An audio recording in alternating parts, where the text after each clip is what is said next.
Ako si Inang Kalikasan. Ako ang nagbibigay ng hangin, pagkain at tubig. Ako ang tahanan ng lahat ng nilalang. Ngunit bakit niyo ako sinasaktan? Ang polusyon, basurang ay kinakalat at punong pinuputol ay nagpapahina sa akin. Kung ako ay iyong haalagaan, kayo rin ay aking poprotektahan.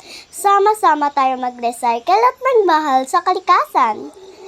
Buhay ng tao, buhay ng mundo. Alagaan natin ang inang kalikasan.